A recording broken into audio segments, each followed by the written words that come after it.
తిరిగి BCN news కి స్వాగతం. భారతరత్న మాజీ రాష్ట్రపతి ఏపీజే అబ్దుల్ కలాం జీవితం యువతకు మార్గదర్శకమని భీముడోలు ఫోటోగ్రాఫర్ సంఘ నాయకులు పేర్కొన్నారు. అబ్దుల్ కలాం వర్ధంతి సందర్భంగా ఏలూరు జిల్లా భీముడోలు సర్కిల్ ఫోటోగ్రాఫర్లో స్థానిక సంత మార్కెట్ సెంటర్ వద్దనున్న కలాం డాగూరె విగ్రహాలకు పూలమాలలు వేసి నివాళులర్పించారు. ఈ సందర్భంగా భీముడోలు సర్కిల్ ఫోటోగ్రాఫర్స్ సంక్షేమ సంఘం గౌరవ అధ్యక్షులు పిల్లి బ్రహ్మారావు మాట్లాడుతూ దేశ ఖ్యాతిని ప్రపంచానికి చాటిన భారతరత్న కలాం కీర్తి గొప్పదన్నారు. సైంటిస్ట్ గా, ప్రొఫెసర్ గా, రాష్ట్రపతిగా ఆయన దేశానికి చేసిన సేవ వెలకట్టలేమని కొనియాడారు. ఫోటోగ్రాఫర్స్ సంక్షేమ సంఘం ఆధ్వర్యంలో అబ్దుల్ కలాం గారి 10వ వర్ధంతి సందర్భంగా ఆయనకి పూలమాలలు వేసి నివాళులు అర్పించడం జరిగింది. అబ్దుల్ కలాం గారు రామేశ్వరంలో జన్మించారు. ఆయన పైలట్ అవ్వాల్సినటువంటి ఆయన జరగకపోవడం ఆయనకు ఎంతో నిరాశను కలిగించింది. అయినా సరే వారు నిరాశ చెందకుండా సైన్స్ విభాగంలో పట్టా పొంది ఇస్రోలో చేరి 1980లో SLV-3 రోహిణి అనేటువంటి మిసైల్ ని అంతరిక్షంలోకి ప్రవేశపెట్టడం జరిగింది. ఆ యొక్క ప్రయోగం విజయవంతం కావడంలో మన దేశం కాక అగ్రదేశాలు కూడా ఆయన యొక్క సాహసానికి ఎంతో ప్రశంసలు అందించారు. ఇందిరాగాంధీ గారు, అటల్ బిహారీ గారి, వాజ్పేయి గారి దగ్గర కూడా సైంటిఫిక్ సలహాదారుగా కూడా వారు పనిచేశారు.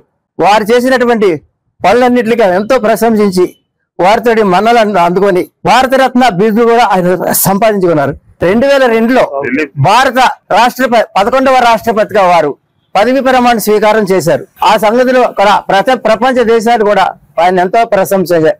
వారు ఎప్పుడు కూడా పబ్లిక్ తోటి, యూత్ తోటి వాళ్ళ కాలం అంతా గడిపేవారు. వారికి ఇవ్వాల్సినటువంటి సలహాలు ఇచ్చేవారు. వారి యొక్క మార్గదర్శకంలో నడిపించేలాగా ప్రయత్నం చేశారు. రెండోసారి కూడా వారికి రాష్ట్రపతి అవకాశం వస్తే వారు సున్నితంగా తిరస్కరించడం జరిగింది. 2015లో షిల్లాంగ్ లో ఒక మీటింగ్ లో యువతకు సందేశం ఇస్తుండగా వారు ఒక్కసారి కూలిపోవడం జరిగింది. అప్పటికప్పుడు హుటాహుడిన మరి హాస్పిటల్కి తరలిస్తే వారి డాక్టర్లు అంతా పరీక్ష చేసి వారు గుండెపోటుతో మరణించారని చెప్పేసి వైద్యులు నిర్ధారించడం జరిగింది. ఆ విషయం తెలిసిన మన దేశాలే కాకుండా ప్రపంచ దేశాలన్నీ కూడా శోక సముద్రంలో మునిగిపోయి వారి యొక్క విచారాన్ని వ్యక్తం చేసి అబ్దుల్ కలాం గారు అంతటి వారు కోల్పోయినందుకు ఎంతో బాధపడి ఎన్నో విధాలుగా వాళ్ళు నిరుత్సాహానికి గురయ్యారు. అబ్దుల్ కలాం గారిని ఆదర్శంగా తీసుకుని నేటి యువత ఆయన ఆదర్శాలు పాటిస్తూ ఆయన మార్గంలో నడుస్తూ అభివృద్ధి పదంలో పయనిస్తూ మన దేశానికి మంచి పేరు ప్రఖ్యాతులు తీసుకురావాలని చెప్పి మా యూనియన్ తరఫున నివాళులు అర్పిస్తున్నాం. వైసీపీ నేత సతీష్ రెడ్డి చేసిన వ్యాఖ్యలపై కమలాపురం ఎమ్మెల్యే పుత్తా కృష్ణ చైతన్యారెడ్డి ఘాటుగా స్పందించారు. కడపలో ఆయన మీడియాతో మాట్లాడుతూ లోకేష్, చంద్రబాబులపై సతీష్ రెడ్డి అనుచిత వ్యాఖ్యలు సరికావని అన్నారు. గత వైసీపీ ప్రభుత్వం స్టీల్ ప్లాంట్ కు శంకుస్థాపనలు మాత్రమే చేసిందని, కూటమి ప్రభుత్వం కొప్పర్తికి 2000 కోట్లు కేటాయించడమే కాకుండా స్టీల్ ప్లాంట్ పనులు ప్రారంభించిందని తెలియజేశారు. నారా లోకేష్ గారి గురించి, మా గౌరవ ముఖ్యమంత్రి చంద్రబాబు నాయుడు గారి గురించి సీనియర్ లీడర్ సతీష్ అన్న గారు చాలా ఘాటుగా మాట్లాడుతూ ఉన్నారు. ఈ పొజిషన్లో నువ్వు ఈరోజు మాట్లాడగలుగుతున్నావనంటే ఆ రోజు వాళ్ళు నీకు ఇచ్చిన చేయూత, నిన్ను ఈ పొజిషన్లో నిలబెట్టింది తెలుగుదేశం పార్టీ అని చెప్పేసి మర్చిపోయి మాట్లాడుతూ ఉన్నారు. ఆ మాటలు మేము మాట్లాడలేము. ఎందుకనంటే మాకు మా నాయకుల దగ్గర నుంచి క్లియర్ ఇన్స్ట్రక్షన్స్ ఉన్నాయి. స్థాయి దిగజారి మాట్లాడద్దు, హుందాగా ఉండండి అని చెప్తున్నారు. కాబట్టి మేము స్థాయి పెట్టుకొని ఎలా ప్రవర్తించాలో ఆ రకంగానే మాట్లాడుతూ ఉన్నాం. మీకు అన్ని విధాలుగా సమాధానం చెప్తాం. సంవత్సరంలో ఏం డెవలప్మెంట్ జరిగిందని అడుగున్నారు. కడప జిల్లాకే తీసుకొస్తాం. కొప్పర్తి స్మార్ట్ ఇండస్ట్రియల్ పార్క్ చేసి 2300 కోట్లు సెంట్రల్ నుంచి శాంక్షన్ చేయించుకొచ్చారు. దాంట్లో 1000 కోట్లు టెండర్లు కూడా అయిపోయి పనులు మొదలవుతున్నాయి. స్టీల్ ప్లాంట్ మీరు చేసిన దాన్నే శంకుస్థాపన, చేసిన దాన్ని చేసుకుంటాం. 3 సార్లు 4 సార్లు శంకుస్థాపన చేసుకుంటా పోయినారు. మేము అట్లా కాదు, ఓపెన్ చేసి చూపిస్తాము, పనులు ఆల్రెడీ స్టార్ట్ చేస్తున్నామని చెప్పేసి పనులు స్టార్ట్ చేయడం కూడా జరిగింది. కడపకు సంబంధించి MSME టెక్నాలజీ సెంటర్ కూడా ఇక్కడి నుంచి వెళ్ళిపోయిందని గోల చేశారు. భూమి నీకు తాడేపల్లి ఇచ్చిన దాన్ని తీసుకొచ్చి కొప్పర్తిలో అలాట్ చేస్తామని చెప్పేసి ల్యాండ్ ట్రాన్స్ఫర్ కూడా దానికి చేయకుండా ఉంటే వాళ్ళు తీసుకోకుండా ఉంటారా? మేము మళ్ళీ ఇంటర్వ్యూని అడిగితే చంద్రబాబు నాయుడు గారు ఎక్కడికి తీసేయగలకూడదని చెప్పేసి ఇమ్మీడియట్గా ఆ ల్యాండ్ ట్రాన్స్ఫర్ వాళ్ళ మీద చేపించి MSP పార్క్ కింద ఇంట్రెస్టెడ్ పార్టీస్ని కూడా ఐడెంటిఫై చేసి దాని మీద DPR రెడీ చేయడం జరుగుతూ ఉంది. ఈ నాయకుని దగ్గర మీరు మంచి పేరు పొందండి, మీ పార్టీ కార్యక్రమాలు చేయండి, కానీ మీకు రాజకీయ జీవితం ఇచ్చిన గౌరవ ముఖ్యమంత్రి నారా చంద్రబాబు నాయుడు గారిని వాళ్ళని ఇష్టం వచ్చినట్టు మాట్లాడకండి. మాట్లాడితే మేము ఊరుకోము, మాట్లాడితే మేము పొడుస్తాం, తిడతామనేది వద్దు. అది ఆ మాటలంటే మా సార్ మమ్మల్ని ఒప్పుకోవడంలా.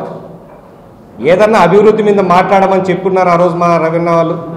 దాని మీద మాట్లాడండి, చర్చించండి. ఏదన్నా పొరపాటు ఉంటే వేలెత్తి చూపించండి, అవి పూర్తి చేస్తాం. అంతేగాని పనికిరాని మాటలన్నీ మాట్లాడకుండా మమ్మల్ని కేసులు పెడతారు, మా మీద భయపెడతారు. భయపడ్డం వైఎస్ఆర్సీపీలో కొంచెం దగ్గరగా ఉన్న వాళ్ళు భయపడడం సహజమే. ఎందుకనంటే ఆ పార్టీలో గతంలో వైఎస్ వివేకానంద రెడ్డి గారికి ఏం జరిగిందో వాళ్ళకి తెలుసు కాబట్టి దానికి అనుగుణంగా వాళ్ళు భయపడడం సహజమే. ఆ భయాన్ని తెలుగుదేశం వాళ్ళ మీద వేస్తే ఎట్లా? ఒక చిన్న సలహా ఇస్తా ఉన్నాను, అట్లా కలిసి రండి. కానీ పర్సనల్గా అటాక్ చేయాలని అనుకుంటే మాత్రం మీరు ఫ్యూచర్లో చాలా ఇబ్బంది పడతారని చెప్పి కూడా తెలియజేసుకుంటా ఉన్నాను. ఎందుకు అంత భయపడుతున్నారు? దాని మీద తప్పుడు కేసులు పెట్టేది చెప్తున్నా, ఇప్పటి నుంచి కూడా కాదు. 2009లో మేమే పార్టీ మారామని చెప్పేసి ఎలక్షన్ రోజు అప్పుడు మీ నాన్నగారు సీఎం వైఎస్ జగన్మోహన్ రెడ్డి గారు మా మీద కూడా కేసులు పెట్టారు. ఆ కేసులు ఇప్పుడు మేము తప్పుడు కేసుల మీద మేము ఇంకా అనుభవిస్తూ ఉన్నాం. ఆ సంస్కృతి మీది. తప్పుడు కేసులు అన్న సంస్కృతి కేవలం వైఎస్ఆర్ పార్టీకి సంబంధించిన వాళ్ళది మాత్రమే. దాంట్లో జగన్మోహన్ రెడ్డి గారు పిహెచ్డి, డాక్టరేట్, డబల్ పిహెచ్డీలు కూడా చేస్తున్నాడు. ఎలా తప్పుడు కేసులు పెట్టాలని చెప్పే దాంట్లో ఆ ఆలోచన వేరే ప్రభుత్వాలకు ఉండదు. స్పెషల్గా చంద్రబాబు నాయుడు గారు అనేవారు ఇలాంటి దరిద్రమైన అలవాటు చెయ్యరని చెప్పేసి కూడా మీకు తెలియజేసుకుంటాను. పలువురు మావోయిస్టులు ఏపీ డీజీపీ హరీష్ కుమార్ గుప్తా ఎదుట లొంగిపోయారు. వారి వివరాలను డీజీపీ మీడియాకు వివరించారు. లొంగిపోయిన వారిలో రామకృష్ణ, అరుణ ఉన్నారని పేర్కొన్నారు. ఏఓబీ పరిధిలో భారీ డంప్ను స్వాధీనం చేసుకున్నట్లు డీజీపీ తెలియజేశారు. AK-47 హ్యాండ్ గ్రెనేడ్లు, ఇతర ఆయుధాలు స్వాధీనం చేసుకున్న వాటిలో ఉన్నాయని అన్నారు. మావోయిస్టుల కదలికలపై ఎప్పటికప్పుడు సమాచారం అందుకుని జాయింట్ ఆపరేషన్లు నిర్వహిస్తున్నామని తెలియజేశారు. రాష్ట్రానికి చెందిన దాదాపు 21 మంది ఛత్తీస్గఢ్, జార్ఖండ్ వివిధ రాష్ట్రాల్లో మావోయిస్టు సభ్యులుగా పనిచేస్తున్నారని చెప్పారు. మావోయిస్టులంతా జనజీవన స్రవంతిలోకి వచ్చి రాష్ట్రాభివృద్ధిలో భాగస్వాములు కావాలని విజ్ఞప్తి చేశారు. మన స్టేట్ నుంచి ఛత్తీస్గఢ్ లో పనిచేసిన వాళ్ళు సరెండర్ అయినారు. ఒకరు first is Nagaraju alias Kamlesh, is the state zonal committee member and in charge for the east Bastar division committee. He is native of Poranki village, Pendulur Mandal, Krishna district. దాదాపు ఒక 34-35 ఇయర్స్ పార్టీలో పనిచేస్తున్నారు. ఆయనతో పాటు ఆమె భార్య అరుణ, ఈయన కూడా సీనియర్ కార్డర్ పార్టీలో, divisional committee members, incharge for the mobile academic political organisations east Bastar, Gudur mandal, Krishna district. ఆమె కూడా సరెండర్ అవుతుంది. ఈయన దాదాపు ఒక 30 ఇయర్స్ పార్టీలో పనిచేశారు. కమలేష్ రీజన్ ఏం చెప్పారంటే సరెండర్ కి frustrated with the party Maoist ideology and party. మీరందరూ తెలిసిన విషయం ఇది. Maoist ideology day by day down అవుతుంది. యాక్సెప్టెన్స్, పబ్లిక్ లో యాక్సెప్టెన్స్ తక్కువ. ఇప్పుడు ఛత్తీస్గఢ్ లో అదే సిచ్యువేషన్, ఇక్కడ కూడా అదే సిచ్యువేషన్. అరుణ కూడా అదే రీజన్ లో సరెండర్ అవుతుంది. ఈ సస్టైన్డ్ ఒక 5-6 months లో దాదాపు ఒక 5 ఎక్స్చేంజెస్ ఆఫ్ ఫైర్ అయినాయి. దాంట్లో ఒక ఇంపార్టెంట్ కార్డర్స్ న్యూట్రలైజ్ అయినారు. దాంట్లో సెంట్రల్ కమిటీ మెంబర్ ఉదయ్ ఒక ఎక్స్చేంజ్ ఆఫ్ ఫైర్ లో రీసెంట్ గా అయినారు. అరుణ, జగన్ ఇది state zonal committee members, Ramesh divisional committee members. Exchange of fire లో ఏఎస్ఆర్ డిస్ట్రిక్ట్ లో మనకి చాలా ఒక 3 places లో వెపన్ డంప్స్ కూడా దొరికినాయి. లార్జ్ క్వాంటిటీలో వెపన్స్ దొరికినాయి. దాంట్లో ముఖ్యంగా weapons important AK-47-1, SLR-5, ఇన్సస్ 2, 303-5. Important weapon అంటే BGL వెపన్, గ్రెనేడ్ లాంచ్ చేయొచ్చు. అది 2 వెపన్స్ దొరికినాయి. 16 BGL షెల్స్ దొరికినాయి. సో ఒక వెపన్ ఫైర్ చేస్తే మన పోలీస్ కి బాగా డ్యామేజ్ అవుతుంది. Caudex wire 37 kgs, walkie talkies, తర్వాత లైవ్ అమ్యునిషన్స్ దొరికినాయి. అట్లాగే టెలిస్కోప్ కూడా దొరికింది. ఈ మధ్య కాలంలో చూస్తే రిక్రూట్మెంట్ అవడం లేదు, పబ్లిక్ లో అవేర్నెస్ వచ్చింది. పబ్లిక్ వాళ్ళకి వాళ్ళ ఐడియాలజీకి యాక్సెప్టెన్స్ లేదు అక్కడ ఏరియాలో. ఇక్కడ మన ఏఎస్ఆర్ డిస్ట్రిక్ట్ లో కానీ మిగతా స్టేట్స్ లో కానీ మన parties, police force, grey hounds అందరు బాగా ఆపరేట్ చేసుకొని మొత్తం ఏరియా మన కంట్రోల్ లో ఉంది. ఇప్పుడు సో మేము మిగతా పోలీస్ ఫోర్సెస్ తో పాటు మేము జాయింట్ ఆపరేషన్స్ కూడా చేస్తున్నాము. ఇన్ఫర్మేషన్ కూడా బాగా వస్తుంది. Local field officers, DIG Visakhapatnam, SP, ASR district, మిగతా ఎస్పీస్ అందరూ బాగా ఫీల్డ్ లో దిగి మంచి పాజిటివ్ రిజల్ట్స్ చూపించారు. ఈ నాగరాజు మీద ఒక 20 lakhs రివార్డ్ ఉంది. అరుణ హ్యాస్ 5 lakhs రివార్డ్. అంటే ఇది ఆఫిషియల్ రివార్డ్స్, అంటే ఇంపార్టెన్స్ బట్టి మన స్టేట్ గవర్నమెంట్ ఫిక్స్ చేస్తుంది. రీజన్స్ రీజన్స్ మీకు చెప్పాము. పబ్లిక్ సపోర్ట్ లేదు, ఇప్పుడు రిక్రూట్మెంట్ అవడం లేదు. Either arrest are neutralisation of కార్డర్స్ in all the states of Maoist, అది ఒక రీజన్. ఛత్తీస్గఢ్ లో ఆపరేషన్స్ చేసుకొని, అంటే డెవలప్మెంట్ రావాలంటే మనకి వైలెన్స్ పోవాలా. సో వైలెన్స్ ఐడియాలజీ ఏముంది, వైలెన్స్ పోతే మన డెవలప్మెంట్ వస్తుంది any state. That is the underline reason. So మేము దానికోసం ఆపరేషన్ చేస్తున్నాము. ఏపీ గవర్నమెంట్ కి బాగా మన ఇంతకుముందు నుంచి 90s నుంచి మనకి బాగా యాక్టివ్ సరెండర్ పాలసీ ఉంది. సో మనం బాగా ఈ కాలంలో దాదాపు ఒక 13 members కూడా సరెండర్ అయినారు. ఈ వాళ్ళు కూడా ఇప్పుడు రివార్డ్స్ ఇస్తాము. We appeal to all the people who are still working for the outdated Maoist ideology to come forward, surrender and come into the mainstream.